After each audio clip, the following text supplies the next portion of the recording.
are the castles of America. Next on KTWU. Supported in part by a grant from Lighthouse Depot, your source for lighthouse collectibles, artwork, and decor, so that you may keep the legend alive. Lighthouse Depot store and catalog of Wells, Maine. And by the annual financial support of PBS viewers like you.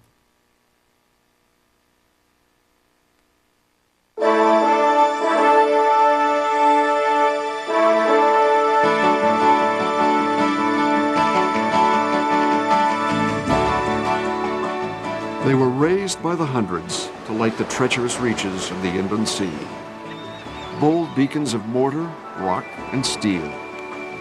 The lighthouses are the castles of America. They are the timeless lighthouses of the Great Lakes. Back at Rocco Ages. There are more lighthouses here than on either seacoast.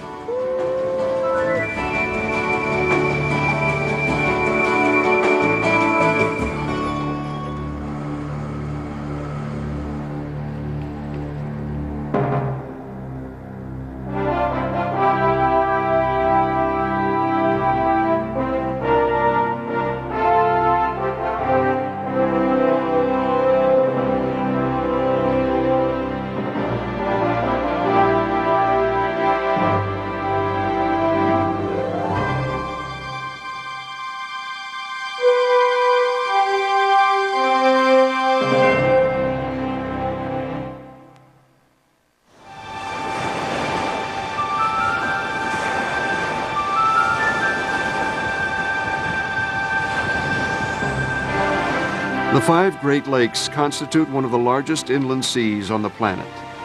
They cover an area so large, they create their own weather patterns, known as lake effect. Lake Michigan and Lake Superior alone offer the visitor a rich variety of lighthouses and recreational opportunities.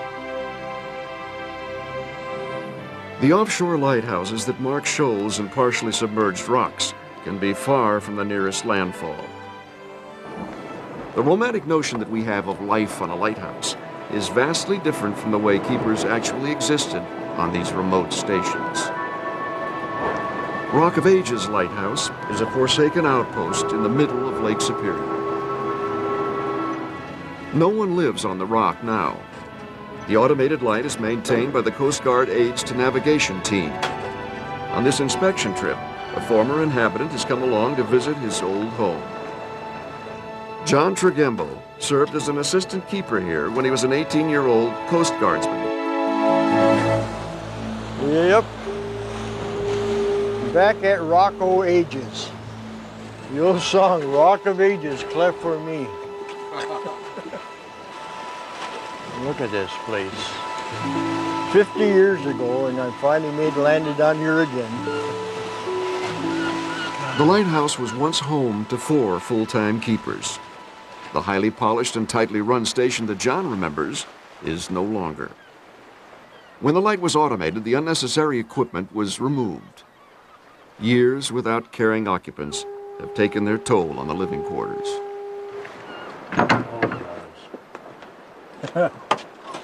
50 years ago. Oh, darn it. Whew.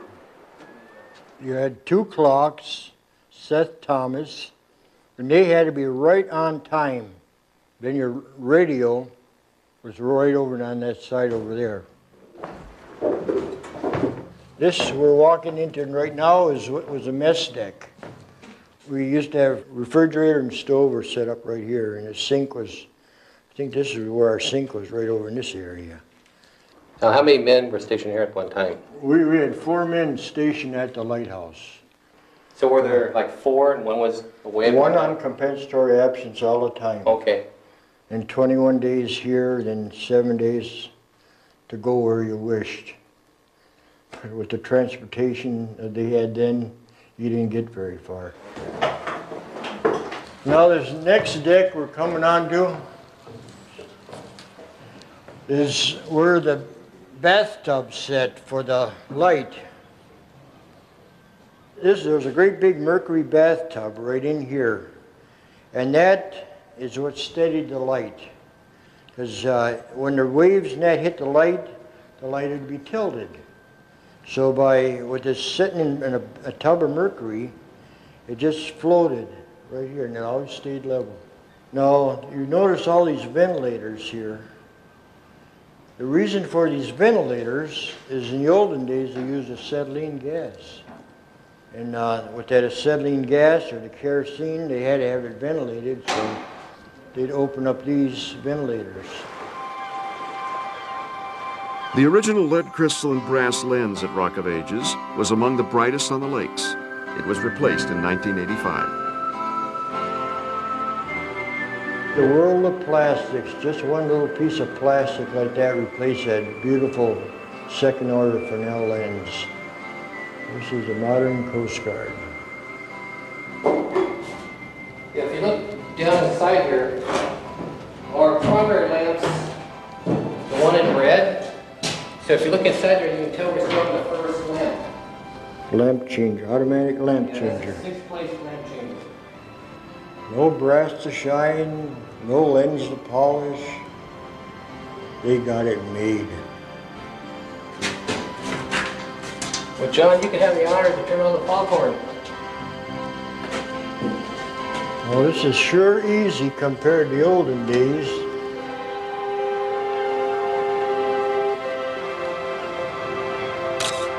There we go. See you in another 50 years. I know you'll be standing, I don't know about me.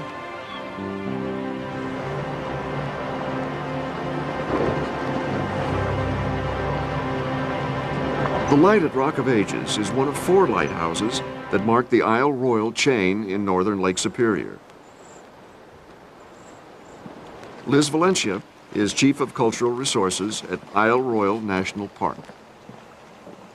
I think lighthouses have special meanings in different ways for a lot of people. Some people are very interested in the lighthouse, the building itself, in the way it was built, where it was built, what shape it is, the design, the light, the strength of the light, the size of the lens. They want to visit many different lighthouses, count the steps as they go to the top. Other people are more interested in the life of a lightkeeper, how people lived at those remote places. How did they get their food? What did they do for fun? What did they do every day? How was their life different than the way we live now? The Rock Harbor Lighthouse once guided ships to the copper mines on Isle Royal. The lighthouse was dark for over a century. It's been rebuilt and has a new life as the home and protector of the island's maritime history. It's a great use for a structure like that. And it was an ideal place for a maritime history exhibit. It's right there. When you're standing in the lighthouse looking out, you're seeing the channel there. You know why that lighthouse was used. It's an ideal spot to bring in the maritime history of the island, to combine the lighthouse history with the history of shipwrecks and just the general history of Lake Superior and fog and wind and storms. And we've got lake charts in there and maps, whatever people might be interested in. Lake Erie, and that's Lake Ontario. They must have been a very hardy, courageous bunch. Everything is put in order. We leave this afternoon half rose. We close the light for the season on the 10th of November, 1886. So they obviously do leave for the rest of the winter time. It's a way of life that's past now. And if we don't preserve the lighthouses, if we don't get the information that we can from the lightkeepers that are still alive, we'll lose it, and it will be a chunk of our history that will be missing. So I think it's important to preserve not only the structure, but it's also important to preserve the stories and the feelings behind being a lightkeeper, because that makes the building come alive to me.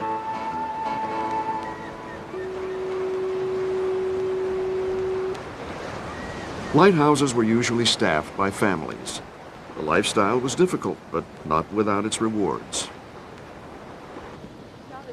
Anne Bowen Hogue grew up on Passage Island, just off the eastern end of Isle Royal.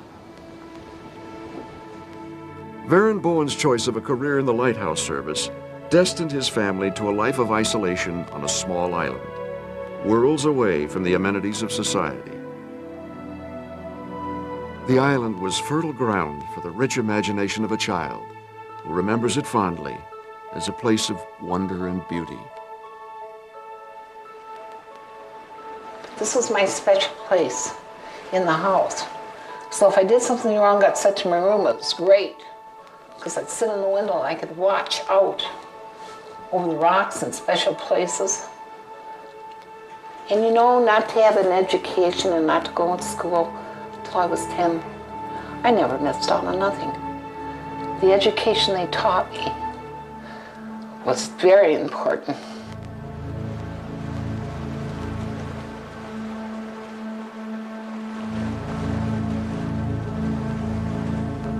It was part of what I called home.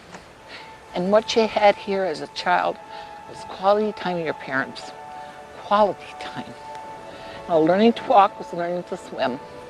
Learning safety. Learning to respect like superior. She's a lady. And when she gets mad and kicks up her heels, get in the safe court. Stay away from her. When she's calm, enjoy her, and she's beautiful. But respect her.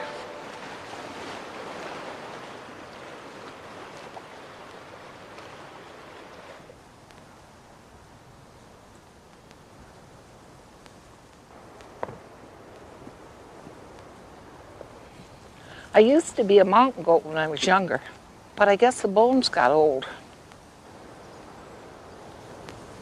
I don't know.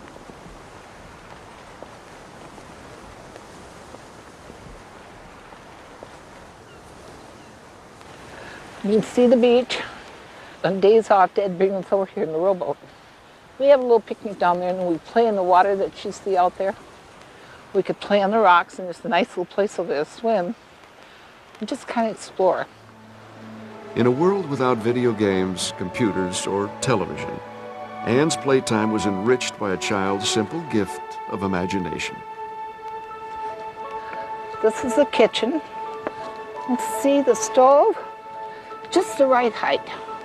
And if you notice, it's got burners that are hot. That's the way the moss does it. It's got little shelves made that you can put your dishes, make-believe salt and peppers. But it was a play. This was my play stove here. Spent a lot of hours in this area. In fact, quite often, I'd leave my rag doll and my dishes in the area. Well, there's no more dishes to wash. And nobody plays here anymore.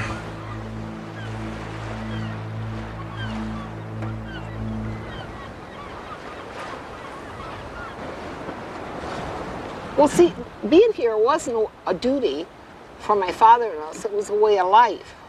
You know, it was something we were all proud of because of him. Putting the flag up in the morning was very important. And we would come out and watch him when he did this. Mom and all of us came out. I think I'll stay a long time. I think so too. I think so too. Thanks, Don. It doesn't take you much to take you back in time or to bring you forward.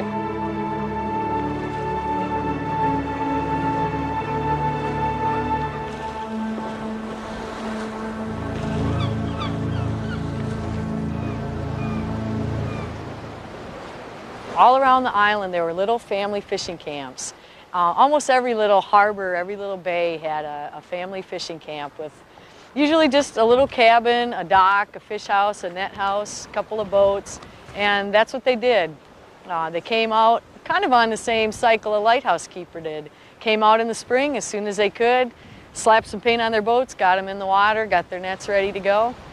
And they stayed out here and fished until November, December, whenever the lake made them go back. And it was a very interesting way of life. It was a hard way of life. Those people persisted out here.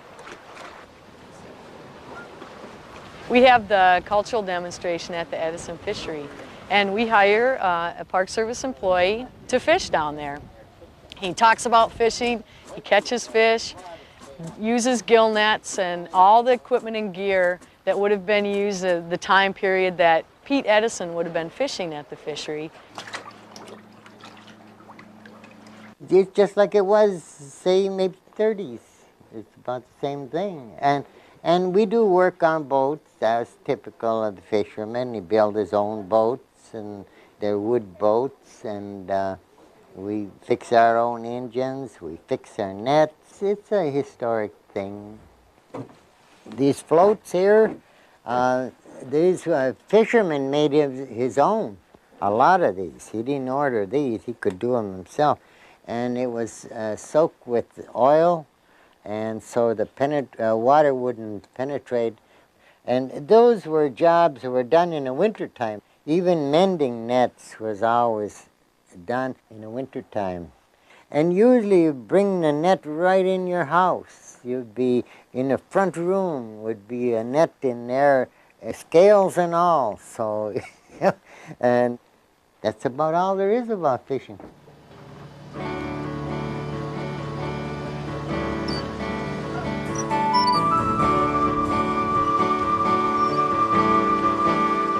The majestic Sand Hills Lighthouse marks the Keweenaw Peninsula on the southern shore of Lake Superior.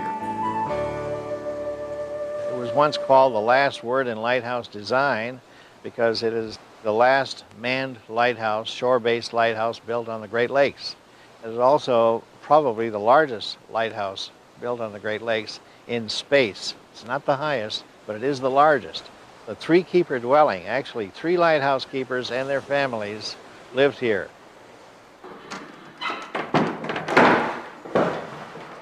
Bill Fraboda is the proud keeper at Sand Hills today.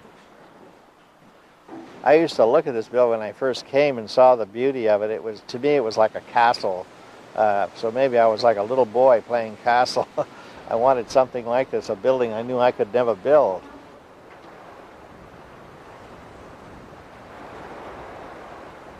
The moment I saw Lake Superior, it was love at first sight.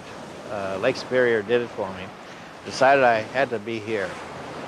Then a few years later, let's say about 25 years ago, the bed and breakfast concept loomed on the horizon in this country, started getting really popular, really big. Then suddenly about 12 to 15 years ago, the interest in lighthouses started to mushroom. Putting those two things together gave me the perfect formula for a bed and breakfast. I knew that. I knew it would work. I think people that go to bed and breakfast at inns like this are seeking a unique situation. They're just wonderful people. I haven't had a bad guest yet. It's just one that I wouldn't like to see come back. They're just thrilled to be here. The majesty of Lake Superior and the fact that they're in a lighthouse, I think it just thrills them. We just happened to come by a sign that said lighthouse this way, and we went, and after that I was just in love with them. I think a lighthouse is being cozy. Cozy. Well, the histories of lighthouses under the lighthouse keepers are fascinating. They really saved a lot of ships and lived a very private life. It's fun. I wouldn't want to be a lighthouse keeper, but it's interesting to read about it and see about it. The lighthouses are the castles of America because they sit out on these strange peninsulas and places which people don't often visit, and a lot of them are in disrepair and they're falling to pieces. And people are curious about them and just interested in coming and seeing them and staying them and kind of experiencing it for themselves.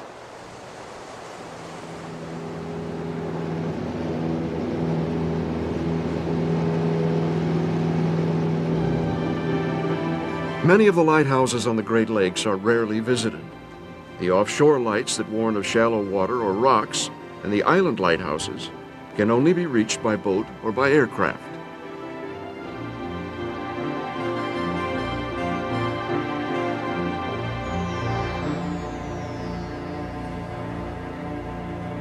John Wagner is a pilot, photographer, and lover of lighthouses. Since 1958, he's logged over 8,000 hours in the air. Retired from his day job, he now combines his avocations, flying, photography, and the lighthouses of Michigan, into a satisfying second career.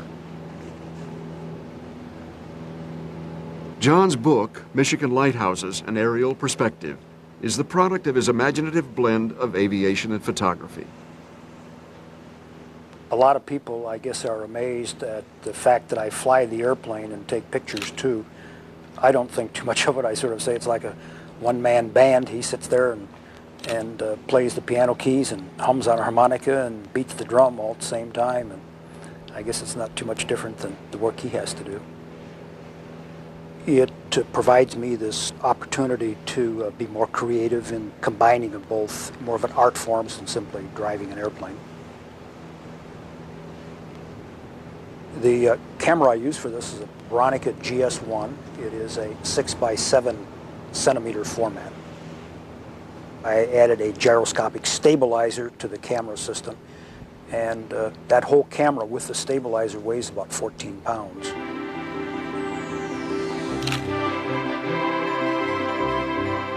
There's a great deal of time spent waiting for the right weather, particularly here in the Great Lakes. To get good images, there have to be a lot of things coming together. The right time of the year, proper lighting, the season that I'm trying to capture.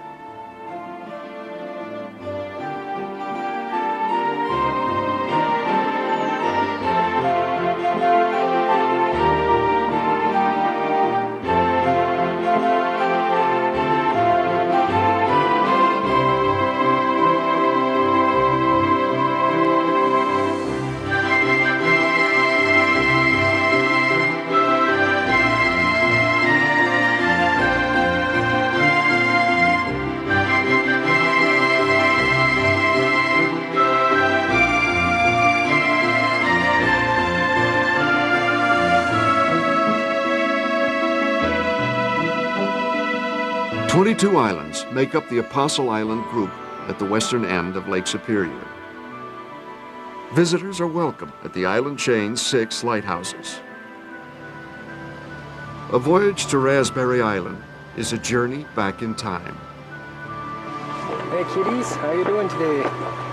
Welcome to Raspberry. How you doing, folks? Hello. We'll all just gather up right here so that I can orient you to the island. It's not raining much and you're not made out of sugar. Matt Welter, as lightkeeper Toots Winfield, performs an entertaining interpretive program that brings the history of the light station to life. Everybody come on up. Gather around, folks. What you're looking at here is Raspberry Island Lighthouse. It was built about 60 years ago, 1863. Originally, when there was fog here, the lighthouse keepers at Raspberry used to have to blow what was called a Gabriel's horn. They'd have to get a horn about so high and go like this. Do this with me.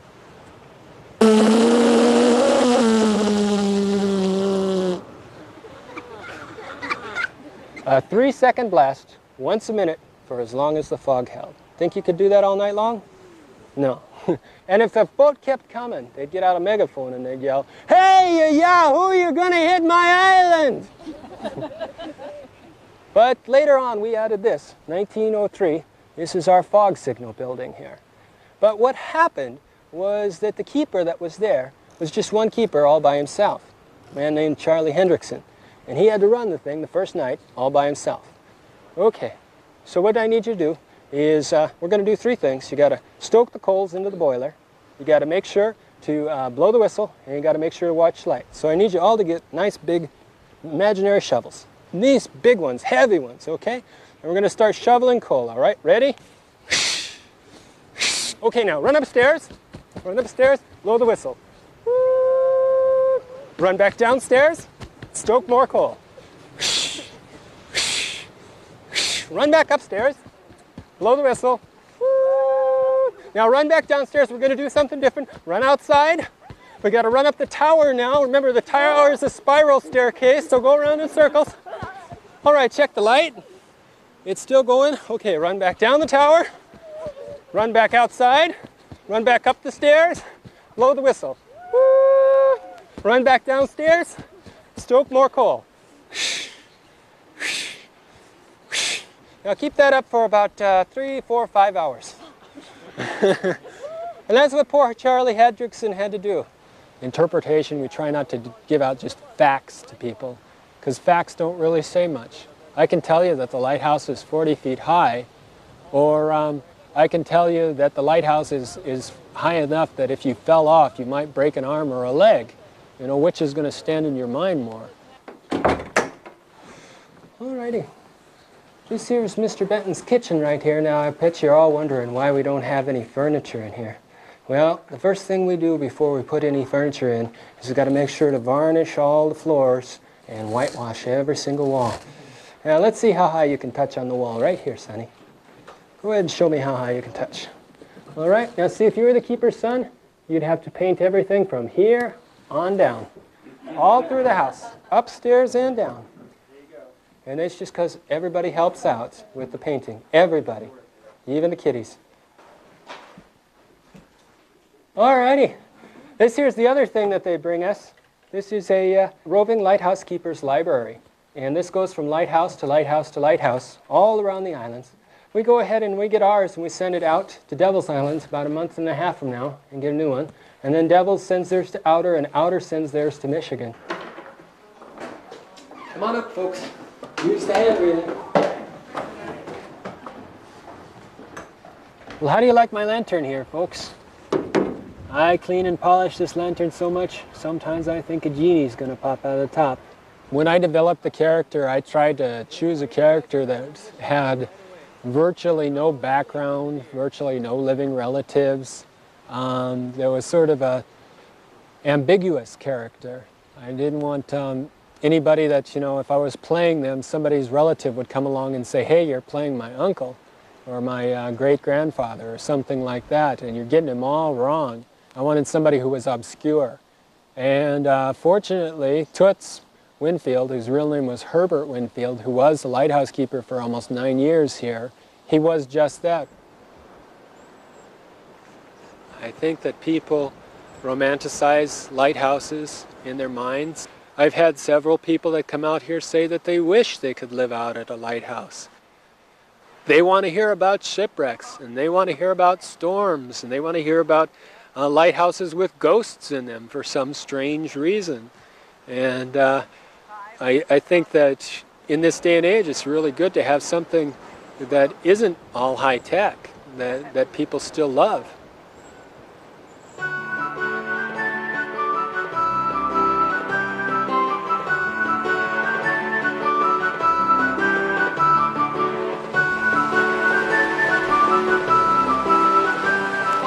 Devil's Island Light Station in the Apostle Islands provides an opportunity to experience lighthouse living. Volunteers carry on the time-honored rituals of lightkeepers during a magical summer-long assignment. This summer, Ed and Margaret Michon are in charge.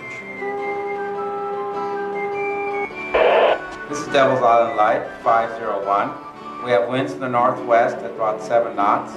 Waves are 2 to 3 feet at East Landing. The sky is clear. The temperature 57 degrees, 501. In our previous life, we were bureaucrats with the Department of Agriculture. We lived in Washington, D.C. and have lived there for many years, over 30 years.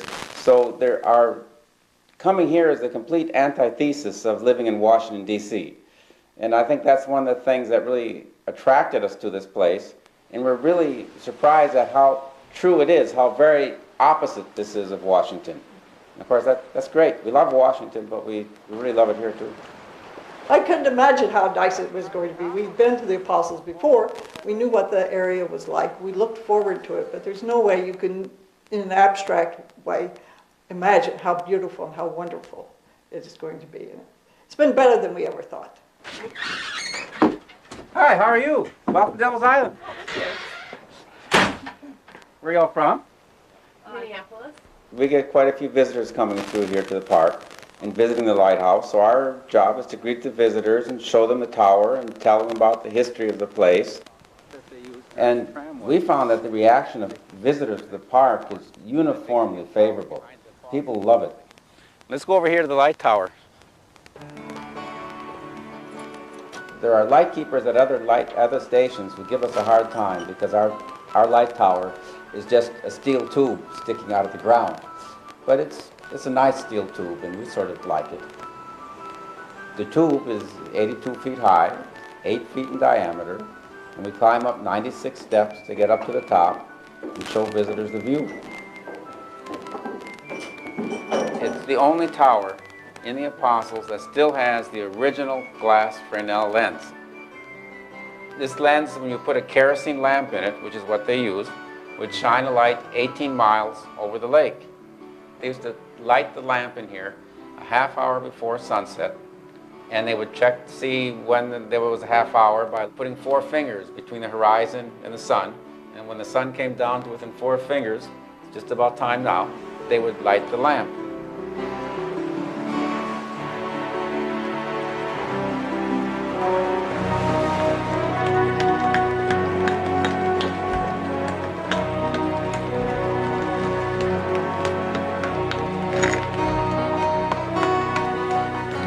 The first lighthouse in the Apostles, Michigan Island, was built in 1857. A beautiful stone tower with keeper's quarters.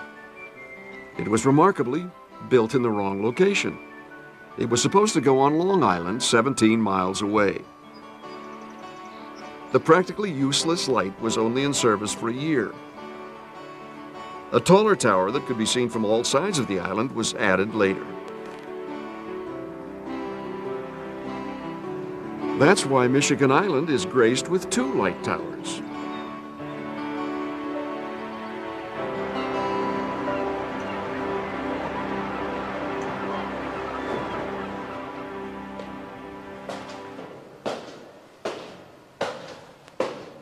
I feel very strongly that if historic lighthouses are to survive, they need to still have a function. Don Terrace manages the Grosse Pointe Lighthouse near Chicago. I think the obvious function for most lighthouses would be as interpretive tools, as kind of specialized maritime museums. The Grosse Pointe Lighthouse was placed into service on March 1st, 1874.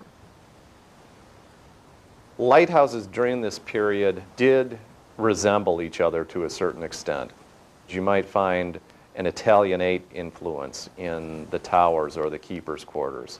Architects would classify these buildings here as being Italianate in design. As originally envisioned, the site was going to be operated by a head keeper and an assistant keeper. The keeper's quarters is constructed as a bisymmetrical building. The principal keeper would live on one side and the assistant keeper would live on the other. It was known as a very desirable station.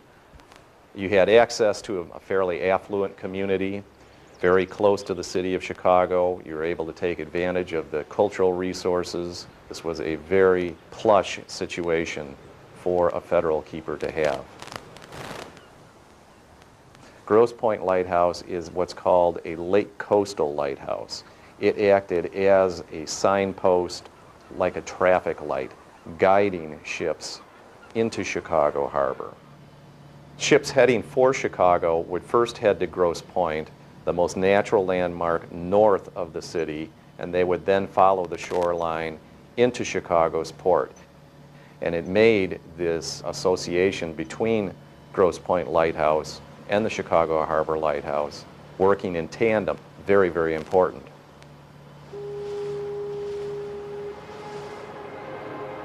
The late 1800s were the heyday for building lighthouses on the Great Lakes. The building boom paralleled the growth of commerce in the region. Chicago Harbor was one of the busiest ports in the country. It rivaled New York and San Francisco. Tall-masted schooners carried grain to the cities in the east and returned with timber and supplies for the country's expansion westward.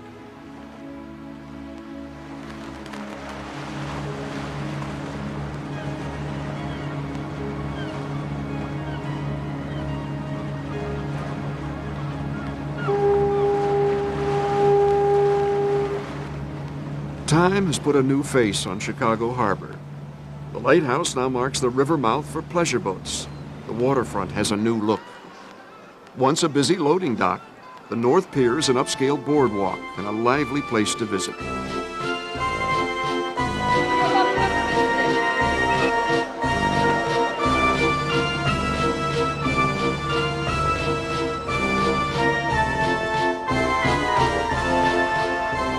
The ships that carry cargo on the lakes today are massive.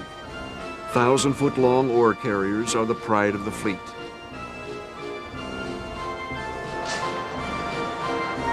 Minnesota's Duluth Harbor is one of the busiest ports on Lake Superior. Ships destined for cities to the east arrive empty to collect their cargoes of iron ore, grain, or coal.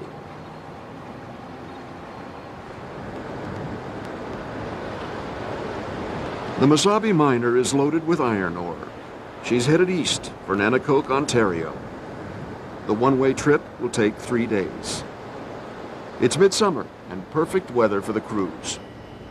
Even when all's well, Captain Timothy Dayton maintains a healthy respect for the largest of the Great Lakes. Well, when we get out in the middle, we can't see from one side to the other. It's 360 miles from Duluth to Whitefish Point.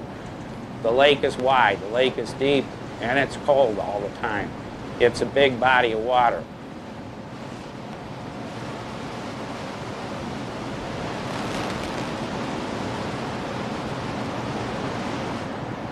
We have several different electronic systems that we use for navigation and also collision avoidance. The first is radar. The second, we have a Loran C receiver. And the latest that we have had is the GPS system. And these are replacing traditional navigation methods of old. So really, lighthouses' importance to the commercial mariner on a ship have decreased greatly over the years. Okay, this is our location right now, this circle in the center of the screen. This is our route. We started in Duluth, went past Devil's Island on our way to Eagle and Copper Harbor. We should see Standard Rock, which is on the east half of the lake, Caribou Island, and finally we'll see Whitefish Point. We still use the paper charts. They're still a required item in our inventory. And I like to see that the officers on the watch put a position on the chart about once a half hour. Any one time any of this electronic equipment could go out or fail. Lighthouses are there. When you see the light that you know is your home harbor and it's flashing in the distance, you know you've made it. So lighthouses still, for the mariner, they still have a reassuring sense that, yes, there's actually land out there at the end of this water. One ship that was notorious for not reaching the land at the end of the water was the Edmund Fitzgerald. When the Fitzgerald was christened in 1958, she was considered the queen of the Great Lakes. At 730 feet, she was the biggest and the fastest ship in the fleet. Like the Titanic, she was believed to be unsinkable.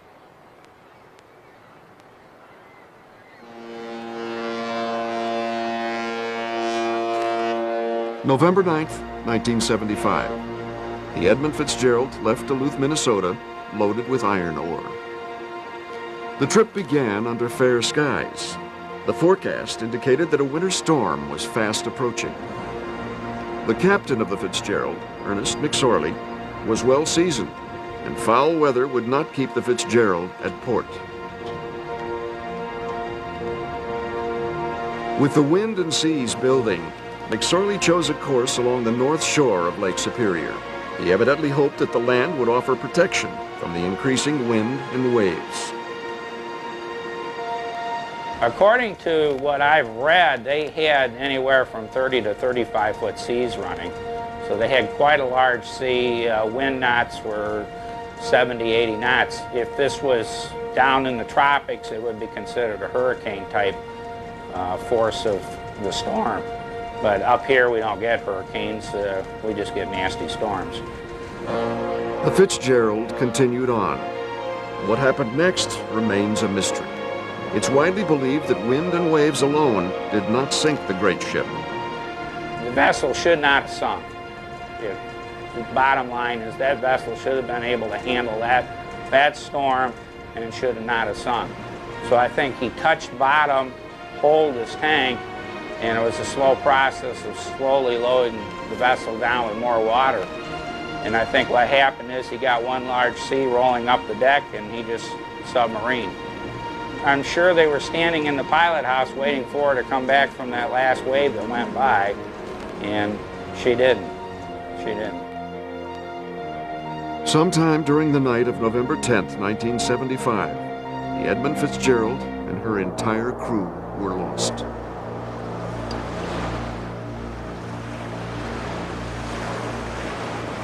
The wreck of the Fitzgerald lies just offshore from the light station at Whitefish Point and the Great Lakes Shipwreck Museum.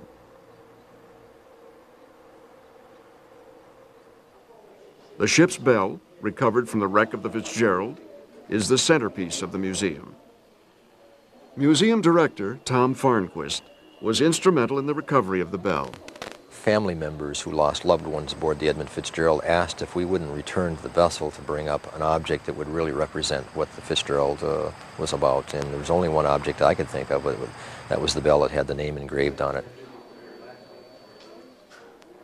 We established this museum with the intent to share with those that can't dive to shipwrecks the excitement, the adventure of diving, and also to remember the sailors that were lost.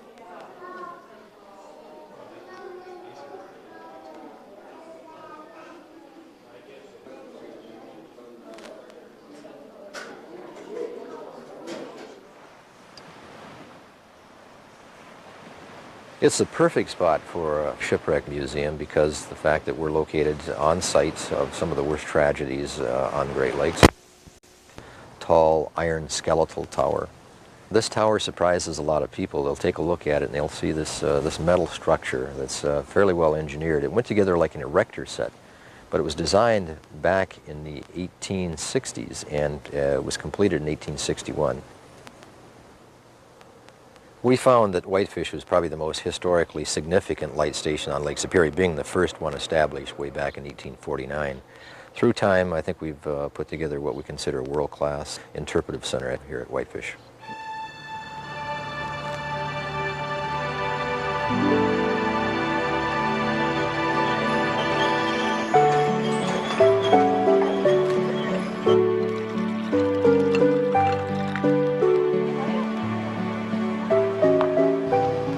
The old world charm of Mackinac Island in western Lake Huron has drawn tourists to its shores for over a century.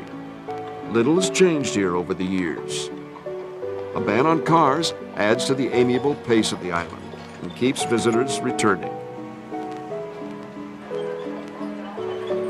Historian Phil Porter.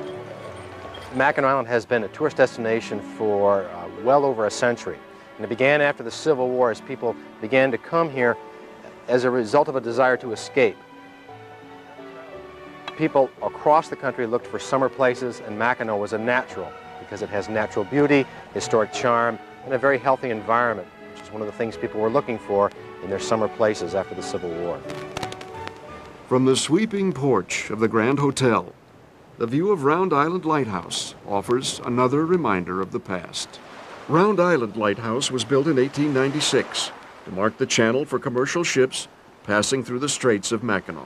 It also guided private yachts into Mackinac Island.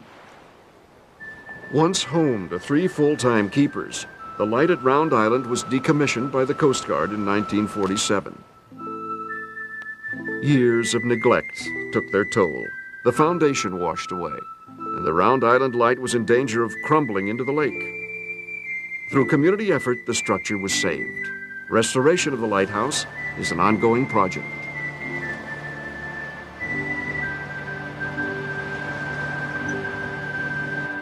Dick Mole is the president of the Great Lakes Lightkeepers Association. He's a driving force in the movement to save Great Lakes lighthouses. Today, he's coordinating a party of willing workers from Boy Scout Troop 323 in Freeland, Michigan. This is the Scout Troop's 3rd season of work on Round Island. Today, we've got a small amount of cleanup work to do. We've got to pour some cement pads underneath the privy and put a jack in place. Okay? 1, 2, 3. Where's the crowbar? We're supposed to lift up, guys. Okay, who's got the crowbar? The ongoing work at Round Island is truly a labor of love. Each job completed is its own reward. Dick Mole has saved several lighthouses. His example has inspired others to work for lighthouse preservation. One of the things that overwhelms people, you look at the whole thing and you say it can't be done. But as soon as you say, let's do one room at a time or 1 inch at a time, then all of a sudden it becomes manageable and you have your head screwed on right and you can really accomplish it that way. And the thing that's really sort of exciting about it is that working with young people or working with people in a project, it's sort of like a Huck Finn experience. We all have fun doing it. 1, 2, 3, sit. Well, it's a lot of pride going into this, a lot of work, a lot of manpower. You should have seen it before upstairs. Looks like somebody broke in and had a 6-week party. A lot of trash. The privy was laying down also, and that's standing up now. One day we probably hauled each 2,000 pounds of stones. Dale Gensman's father helped build the Round Island Lighthouse in 1895. For Dale, the restoration honors his father's craftsmanship. This is a sunburst on a knoll pole. The sunburst was a manufactured part of the carpenter's life. He left a little bit of something in everything that he did. If people are going to come over here and visit, they're entitled to see how it originally looked. It's going to look like the day that it was first put in here. It's all oak. It should finish up very nicely. The preservation of the Round Island Lighthouse is really an excellent example of different partnerships working together to achieve a worthwhile goal. It's really the volunteer spirit and seeing everybody work together and rowing the boat, so to speak, really works.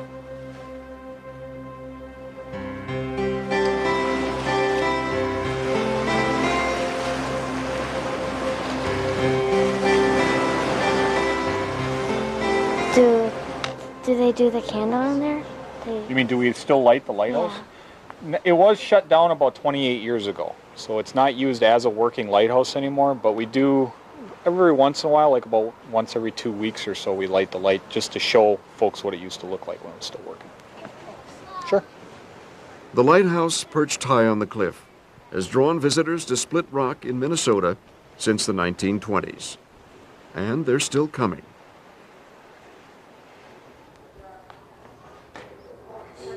Today, visitors can learn the history of Split Rock Lighthouse from the ground up. The greatest challenge to the builders of the lighthouse at Split Rock was getting men and materials to the site. To bring a ship in here, actually a 35-foot boat that would bring in the supplies from Duluth, they had to make sure the weather was going to be calm enough to unload, first of all, and they had to make sure that they were going to be able to make it back to Duluth, a 45, 50-mile round trip to get another load of supplies. The supply boat was stationed at the base of the cliff. A derrick lifted the materials for 10 buildings up to the construction site.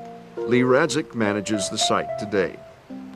It's amazing the construction quality and the workmanship that did go into these buildings, considering the tough and rugged conditions they had to build under. It's not like running back to the hardware store if you need another piece of equipment. A parade of carpenters, bricklayers, and steel workers who earned an average of 35 cents an hour worked through November. They returned the following spring to finish the job. The cost for the entire 10-building light station was $72,000.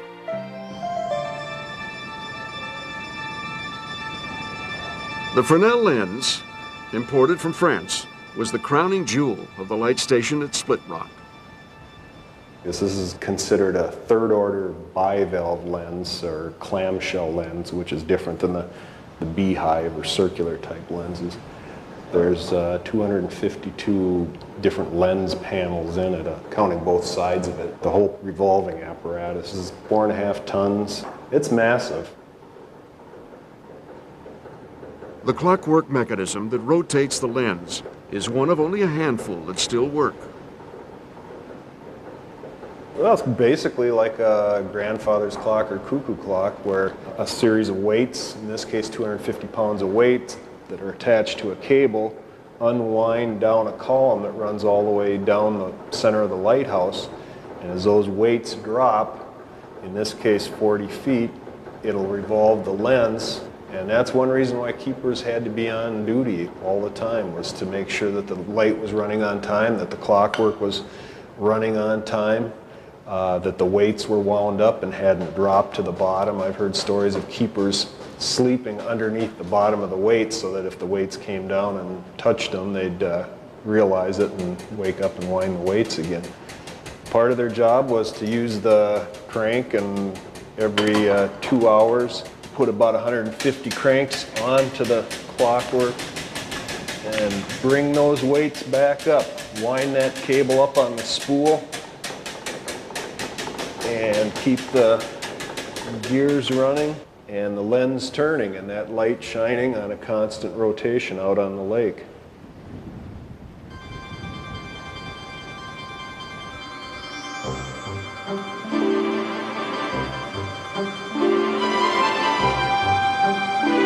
The Grand Traverse Lighthouse enjoys a second life under the care of a special keeper. David McCormick grew up here and has come back to reopen the lighthouse. Yeah, I grew up here. I came here when I was 9 years old, 1922. This was no electricity, all kerosene. What's the history of this? Well, this building was built in 1858. It was a one-man station then. Then they made a two-man station when they put the fog signal in. And originally the front door was over on the west side of the building. I want to show you here's the bathtub here. Once again, Dave's home, the Grand Traverse Light is open to visitors.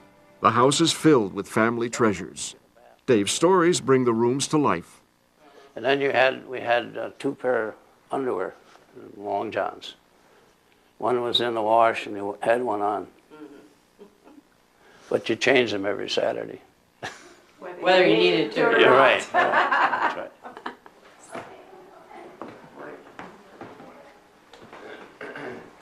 This organ has quite a history. My mother got that in 1899 at the turn of the century, when my father gave it to her as a wedding present.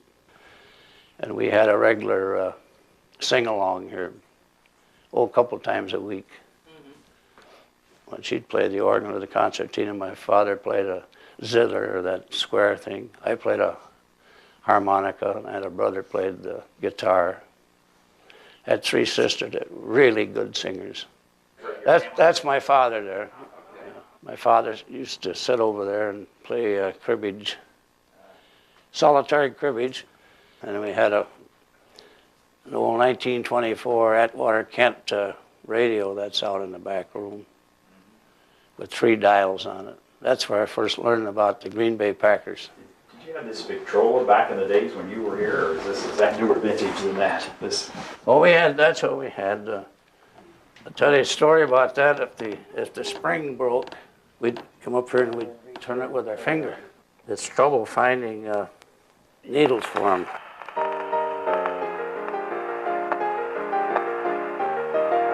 Not exactly high fidelity, but Cool. but it worked.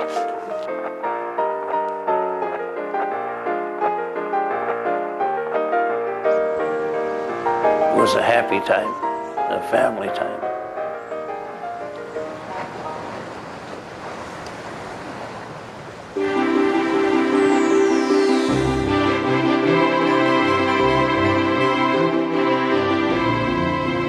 Once a crucial part of lake navigation, the lighthouses have outlived their original intent. The lighthouses of the Great Lakes have had many caretakers.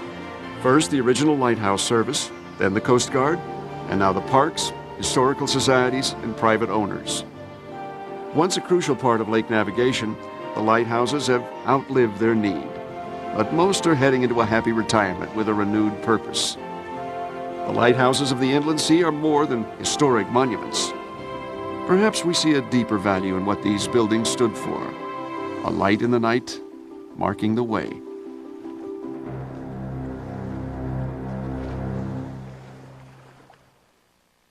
To learn more about this program, Legendary Lighthouses, visit us at PBS Online at the internet address on your screen. To order this program, the video cassette series, or the photo illustrated companion book, call PBS Home Video at 1-800-PLAY-PBS.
Legendary Lighthouses, supported in part by a grant from Lighthouse Depot, your source for lighthouse collectibles, artwork, and decor, so that you may keep the legend alive. Lighthouse Depot store and catalog of Wells, Maine. And by the annual financial support of PBS viewers like you.